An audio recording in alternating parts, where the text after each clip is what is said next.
Hey guys, welcome back with me again in this channel. On today's tutorial, I'm going to show you how you can turn off your Instagram activity status. So if you want to keep your Instagram private and if you want to your followers not cannot see when you are last active or maybe active currently active on Instagram, you can follow these steps right here to turn off your activity status. So what you need to do first is of course launch the Instagram apps on your phone.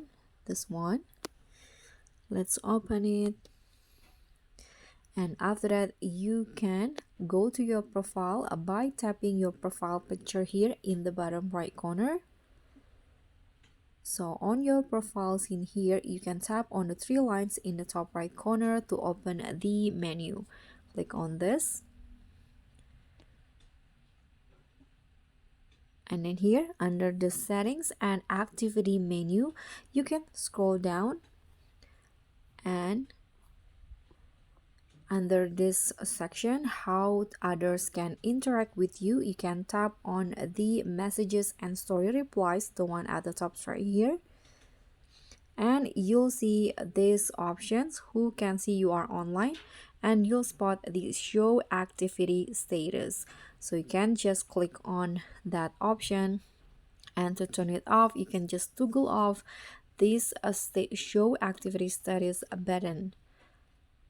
So when you turn it off, so your the accounts you follow and anyone you message cannot see when you were last active or are currently active on Instagram app. So when this turn off, you can also you cannot see the activity status of other account because you already turned it off. So you cannot you also can see if your friends is on or active on Instagram or not. So you can continue to use our services if activity status is off. That means that there are no other changes beside this one when you turn off the activity status. So if you want to keep your Instagram private or you don't want anyone to find out when you are on your Instagram, you can turn this options, this activity status on your Instagram account. And that's all for me. I hope this simple Instagram tutorial will be helpful for you, especially for those who are new to Instagram. Thank you so much for watching. Please don't forget to subscribe, click on a like, leave a comment, and also click on the thanks button. Bye.